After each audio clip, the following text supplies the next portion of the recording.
ഭക്തജനലക്ഷങ്ങളുടെ മനം നിറച്ച് പൊന്നമ്പല വീട്ടിൽ ഇന്ന് മകരജ്യോതി തെളിഞ്ഞു.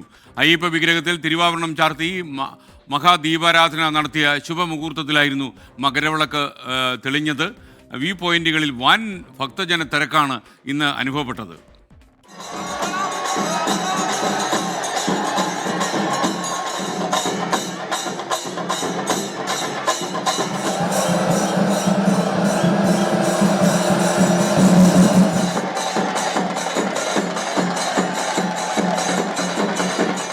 ശരണം വിളികളാൽ മുഖരിതമായ സായം സന്ധ്യ.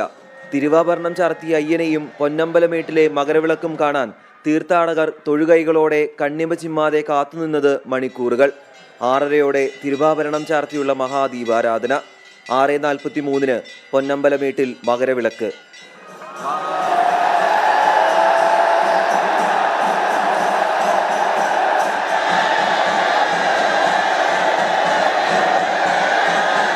പ്രാർത്ഥനാ നിർഭരമായ കൂപ്പുകൈകളുമായി നിന്ന ഭക്തർക്ക് 6:44 2 തവണ കൂടി മകരവിളക്ക് ദർശന പുണ്യം.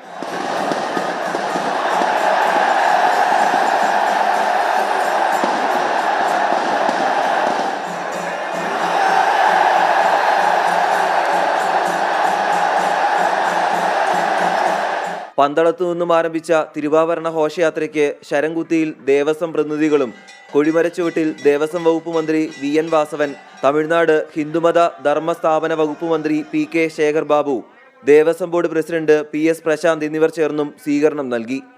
മേഘാവൃതമായ അന്തരീക്ഷത്തിൽ ചാറ്റൽ മഴയുടെ അകമ്പടിയോടെയായിരുന്നു ഇത്തവണത്തെ മകരവിളക്ക് ദർശനം. എങ്കിലും സന്തോഷത്തോടെ തീർത്ഥാടകർ മലയിറങ്ങുകയാണ്. അടുത്ത വർഷം വീണ്ടും കണ്ടുമുട്ടാമെന്ന ശുഭപ്രതീക്ഷയോടെ. ഈ മാസം 17 വരെ തിരുവാഭരണ വിഭൂഷിതനായ അയ്യപ്പനെ കണ്ടു ദർശിക്കാനുള്ള അവസരം തീർത്ഥാടകർക്കുണ്ടാകും. ടീം 24 സന്നിധാനം. ഒരു പ്രശ്നമില്ലാതെ 10,000-കണക്കിന് ഭക്തജനങ്ങൾ മകരജ്യോതി കണ്ടു തൊഴുത് മലയിറങ്ങുകയാണിപ്പോൾ. എന്തായാലും മകരജ്യോതി കഴിഞ്ഞു. മകരജ്യോതി ദർശിച്ച് മടങ്ങി. മകരവിളക്ക് അവസാനിച്ചു. അത് സന്തോഷമായി. വലിയ പ്രശ്നങ്ങളൊന്നുമില്ല, പ്രശ്നങ്ങളേ ഇല്ലായിരുന്നു എന്ന് വേണമെങ്കിൽ പറയാം.